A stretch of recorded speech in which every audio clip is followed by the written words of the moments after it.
Hi Leute, willkommen zu Dragon Gebaut. Ich bin der Dirk und auf meinem Kanal dreht sich alles um den Waffenbau. Heute geht es mal um was Endzeitliches, und zwar habe ich mir überlegt, weiß nicht, ob man dazu gut sehen kann, ich werde mal so eine Art Rohrzangen, Wasserrohrzangen, Machete bauen. Habe ich schon mal gemacht. Ich hatte mal Bock, mal wieder ein bisschen was anderes zu machen, wie immer nur so Fantasy-Waffen oder so Standard-Mittelalter-Zeug oder so, ne? Dann hoffe ich mal, das Ganze interessiert euch. Bleibt dran. Wir sehen uns. Okay, weil ja immer die Leute fragen, was hast du für Material und so was benutzt, habe ich mal diesmal ein bisschen was vorbereitet. Also jetzt nicht allzu viel. Das war so grob die Skizze, die ich dazu mal gemacht hatte. Daraufhin habe ich mir dann halt Schablonen gemacht. Das ist jetzt quasi die Hauptklinge. Da habe ich eine Dreiermatte. Da kommt der Kernstab. Ich will es diesmal relativ schlank mal. Ihr könnt natürlich auch einen normalen 10×12 mm Kernstab nehmen. Dann ist halt, statt eine Dreiermatte nimmt er dann halt eine 10er. Dann habe ich zweimal das in 6 mm gemacht. Ja, also ganz normale Sandwich-Bauweise. Zweimal für den Spitzenschutz. Zweimal für den Knauf. Hat man dann natürlich auch noch ein paar kleinere Teile machen müssen. Das hier ist zweimal für hier in Dreiermatte. Jetzt bin ich hier schon hingegangen, habe ein Loch mit einem Stecheisen gemacht. Dasselbe mache ich gleich hier, um euch zu zeigen, wie ich das mache, damit wir das Loch ein bisschen vernünftig hinkriegen. Dann habe ich hier für die Enden, das wird quasi hier so als Ende von der Zange, ne? Und dann, das sieht jetzt noch ein bisschen krakelig aus, da hatte ich mir auch keine Pappschablone mal von gemacht, weil ich mir dann noch was anderes einfallen lassen will, dass das was hübscher aussieht. Das wird quasi für hier dieses Gewinde zum Verdrehen quasi, wo man das Ganze dann auseinander und zusammenschrauben kann. Ja, soweit dann der Plan. Wie gesagt, die Teile habe ich schon soweit alle ausgeschnitten. Die Schablonen, die können wir auf Seite tun, die brauche ich nicht mehr. Dann gehen wir jetzt hin und erstmal das für die Spitzen auf Seite. Pateks haben wir auch, Heißkleber ist auch schon am Vorglühen. Dann gehe ich jetzt erstmal hin und schneide den, Moment, das Blatt können wir auch noch auf Seite tun. Gehe jetzt erstmal hin und schneide das für den Kernstab aus.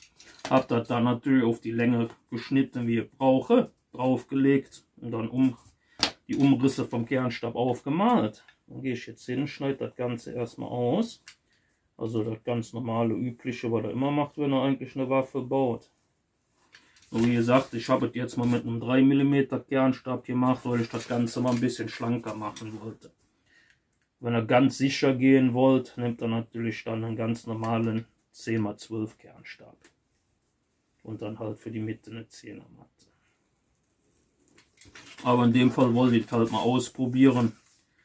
Auf der Länge könnte es sein, dass es ein bisschen, ich sag jetzt mal, naja, wabbelt kann man nicht sagen, aber wie soll man sagen, ich sag jetzt mal schwingt. Das ist halt bei den 3 mm Kernstäben ein bisschen der Nachteil, wenn man die nur einzeln nimmt, dass die halt so ein bisschen flexibel sind. Nur auf der Länge wollte ich halt nicht komplett ohne was als Kern arbeiten. Ich hätte natürlich auch gar keinen Kern nehmen können. So, die Stücken hier am besten immer aufbewahren. Da kann man immer schön irgendwelche Metallbeschläge oder irgendwas draus machen. Ja, so, das legen wir erstmal auf Seite. Gucken wir mal, die Heißklebepistole warm genug ist. Dann gehe ich hin, mache dann immer erstmal hier oben ein gutes Stück. Klebt das dann ein. Wo ihr dann immer ein bisschen gucken müsst, ist, dass ihr das dann gerade irgendwie reinkriegt.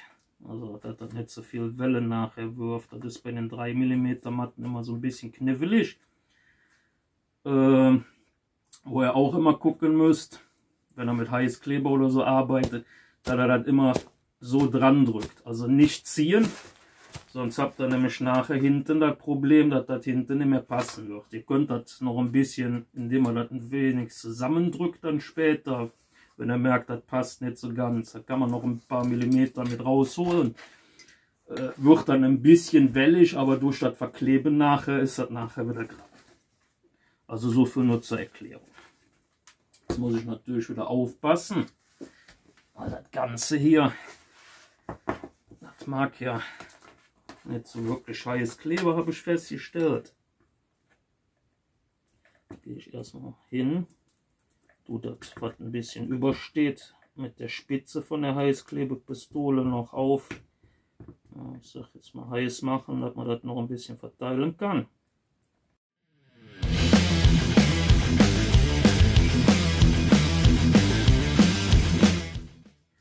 Ich habe das Ganze jetzt hier mit der Heißklebepistole nochmal drüber geklebt, ne, damit das hier nicht irgendwie so dicke Klumpen hat. Dann gehen wir jetzt hin, werden das Leder einkleben.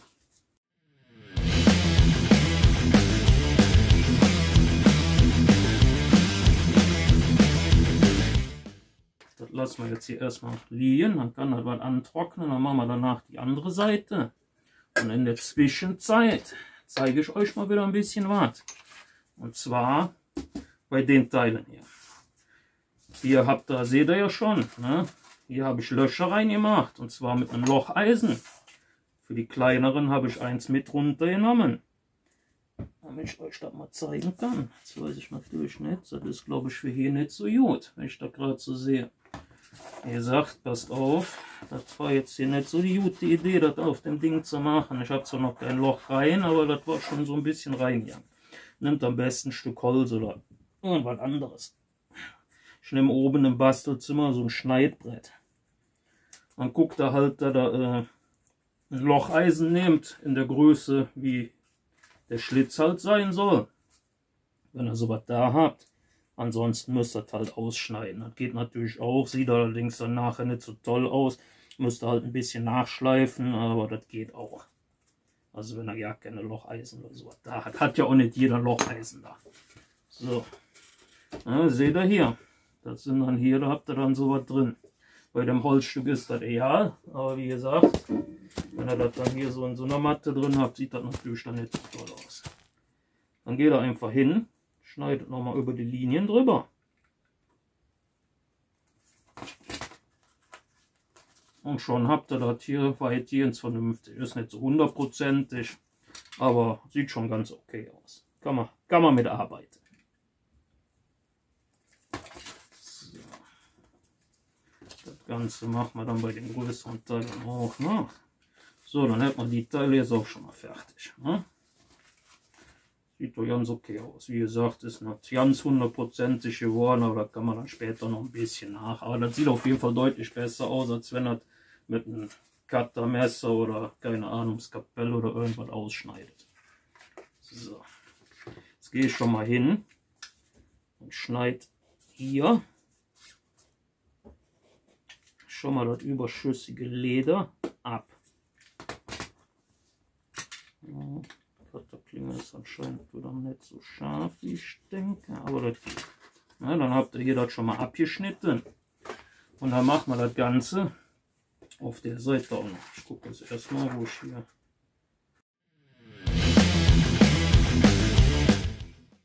Ihr könnt natürlich auch hier an so Ecken zum Beispiel hingehen und macht so eine kleine Ecke rein. Dann habt ihr hier an der Rundung ein bisschen mehr Platz. Könnt ihr zum Beispiel hier, könnt ihr das dann auch machen. Ja. Ich weiß nicht, ob man das so gut sehen kann, aber das ist dann quasi, wenn ihr irgendwo ein bisschen wenig Platz habt und das vom Platz hier von dem Leder hinhaut, also von dem, was hier übersteht. Ich mache jetzt einfach mal eine Linie, dass man quasi sehen kann, wie das Lederstück drauf ist. So. Ups. Na, dann kann man hier das zum Beispiel gut sehen. Dann nehmen wir uns mal wieder eine ordentliche Ladung Pateks.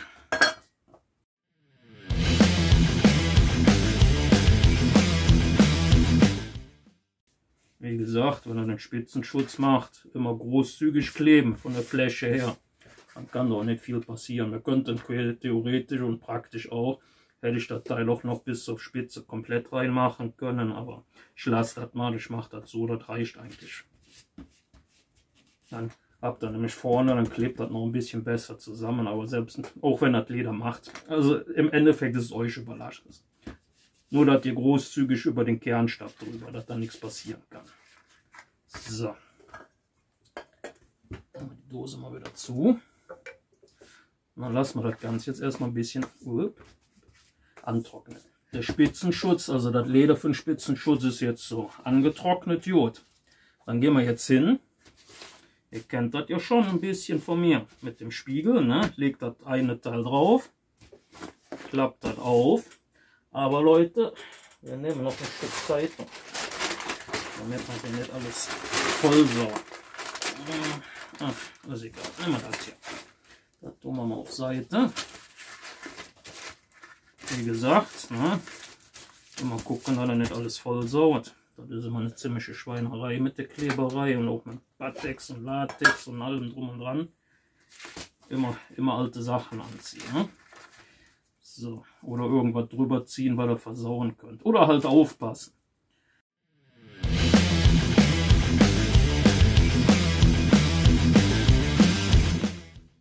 Dann lassen wir das Ganze jetzt erstmal was antrocknen.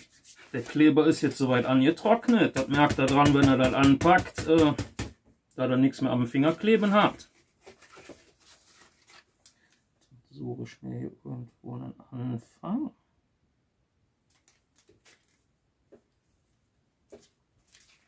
Legt das erstmal drauf.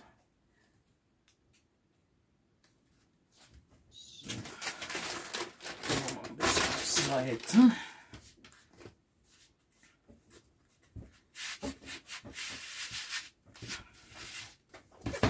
Regulär benutze ich da eigentlich immer, also bei mir im Bastelzimmer, immer 2 Bretter, beziehungsweise eins drunter, eins drüber und dann Schraubzwingen. Aber ich mache das jetzt hier mal ohne, weil wenn das gut angeklebt ist, beziehungsweise vorgetrocknet, muss man das halt nur kräftig andrücken. Aber wie gesagt, wenn ihr das vernünftig machen wollt, dass das nachher vernünftig hält, macht es mit einem Brett, einfach Brett drüber, nimmt da irgendwo eine Kante, quasi hier wie die hier, macht ein Brett drauf, 2, ich nehme mal 3 Schraubzwingen, eine Mitte, 2, wo der Spitzenschutz vorne und hinten ist, ne? Und dann ordentlich andrücken. Ne? Also das ist eigentlich so, wie ich es mache, nur hier unten im Keller mache ich halt so nicht. Nur mal so zur Erklärung, nicht, dass er meint, was macht er denn da noch? Ne? So, dann machen wir mal die andere Seite.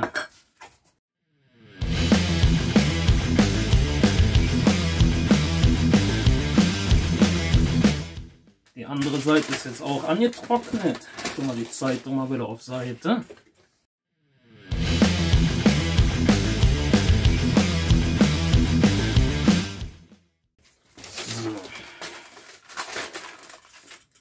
So sieht das Ganze jetzt erstmal aus. Jetzt gehen wir hin. Jetzt kommt das Teil hier drauf. Dann nehmen wir uns erstmal einen Kugelschreiber. Dann machen wir auf beiden Seiten. Brauchen wir nicht mehr. Dann machen wir hier auf beiden Seiten eine Linie. Dann fangen wir mal an. Und zwar, na, das machen wir nachher. Also brauchen wir erstmal die 2 Teile. Den Rest, der kommt dann später. Gehen wir wieder hin. Wieder spiegeln, ja, einfach umdrehen, kennt das ja schon so ein bisschen. So. Da mache ich relativ dünn drauf, da muss das nicht so dick.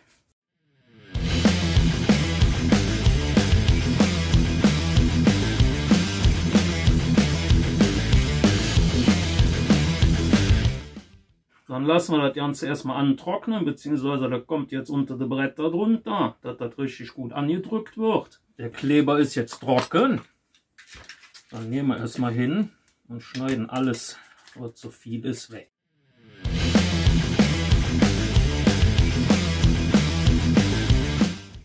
Das Ganze habe ich jetzt schon mal über geschliffen. Hier die Klinge habe ich auch noch gemacht. Habe jetzt nicht so ganz genau geschliffen, weil Endzeit muss ja jetzt nicht so toll aussehen. Ne?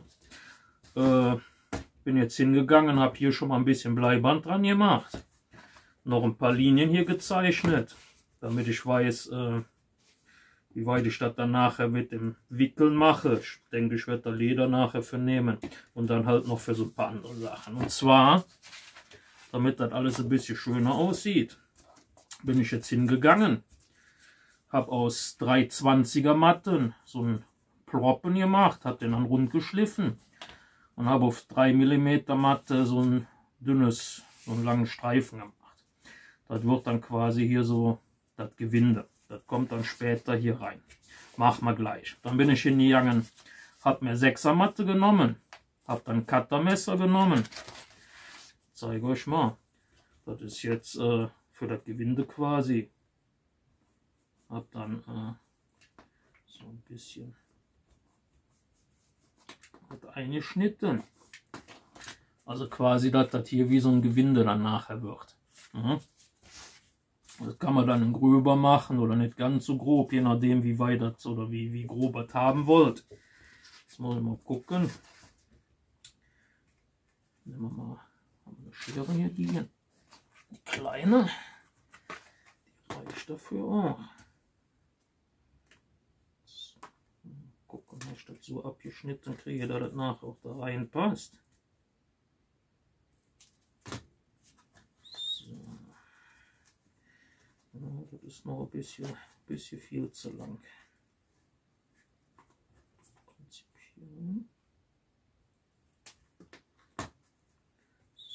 So passt das rein.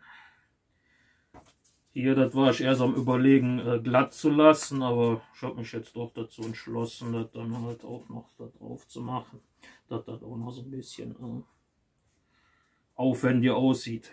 So.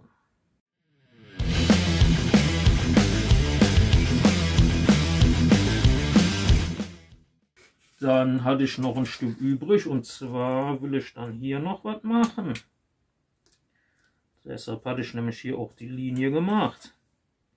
Jetzt muss ich noch schauen. Schneiden wir mal ab, dass das nicht ganz so lang wird. Dass hier quasi noch ein Stück Gewinde raus und man noch genug Platz für den Griff hat. Das sieht dann optisch, ich glaube, ich mache es doch noch ein bisschen kürzer, damit man ein bisschen auch für größere Hände Platz hat. Ja, ich denke mal, das reicht. Prinzipiell kann ich natürlich auch, ach komm, wir machen noch einen weg. Dann machen wir den hier. Dann haben wir hier unten noch das Stück Gewinde raus, gucken. Und haben das mit hier oben den soweit bündig.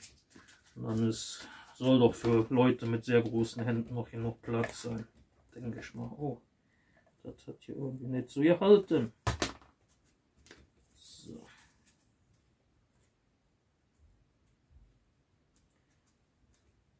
Ich denke, sollte so gut gehen. So, dann haben wir jetzt hier das Gewinde. Hätte ich vielleicht ein bisschen mehr reinquetschen sollen, aber naja, gut. So, das müsste eigentlich okay sein. Jetzt haben wir hier, da und hier das Stück. Dass das Ganze schon mal so ein bisschen hübscher aussieht. Ich glaube, an ein paar Stellen muss ich hier noch ein bisschen nachkleben. Hätte ich vielleicht doch besser Pattex nehmen sollen. Naja, gut. Egal. Ist nicht schlimm, hält trotzdem. Ich habe nur mal wieder mir zu wenig Zeit gelassen, das abkühlen zu lassen. So. Dann haben wir das jetzt, dann machen wir mal hier weiter. Jetzt muss ich wieder aufpassen. Ich will nachher mit dem Heißkleber nämlich wieder die Unterlage vermurkst. Da gehen wir jetzt hin, machen immer so ein Stück drauf und dann nur wirklich so ganz dünn.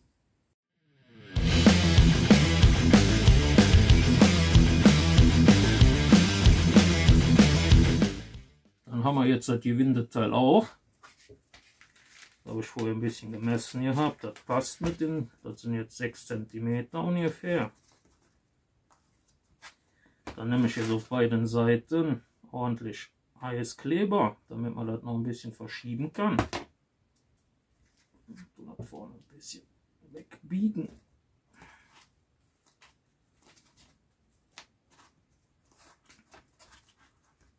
Und setzt das hier rein. Na, dann habt ihr hier das auch schon mal. So. Dann haben wir das auch. Damit wären wir quasi eigentlich mit dem Kleben schon mal fertig. Da brauchen wir nichts mehr. Jetzt gehen wir nur noch hin und werden überall ein bisschen die Kanten brechen. Und dann werden wir das Ganze mit dem Lötkolben noch ein bisschen verhässlichen.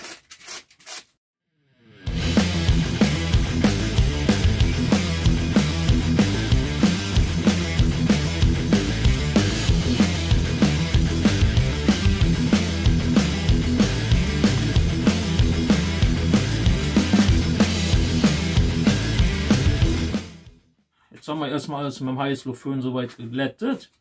Ja Leute, das Ding, der Rohling ist jetzt erstmal fertig. Ich denke mal, da werde ich wieder 2 Teile draus machen.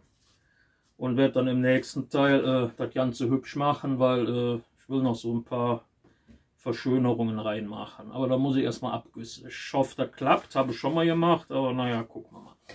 Ja, dann hoffe ich mal, das ganze Projekt gefällt euch. Dann sehen wir uns beim nächsten Teil. Von dem, ja, ich sag jetzt mal Engländer-Machete, werde ich das Ding, glaube ich, nennen. Ja, ist ein bisschen großer Engländer, aber es gibt ja ziemlich große. Wie gesagt, hoffe, das Thema gefällt euch. Wir sehen uns bei dem nächsten Teil oder in einem von den nächsten Teilen. Könnt schon mal gespannt sein. Geht jetzt ein bisschen wieder Richtung Endzeit, mache ich mal ein bisschen, weil ich habe keine Lust momentan wieder auf Fantasy. Ich mache mal wieder ein paar andere Sachen. Habt ihr schon das nächste jetzt in der Mache? Könnt ihr euch auch schon mal drauf freuen. Ich sag nur. Klappspat. Ja? So, dann hoffe ich mal, das Ganze hat euch gefallen. Dann sehen wir uns beim nächsten Mal. Wir sehen uns.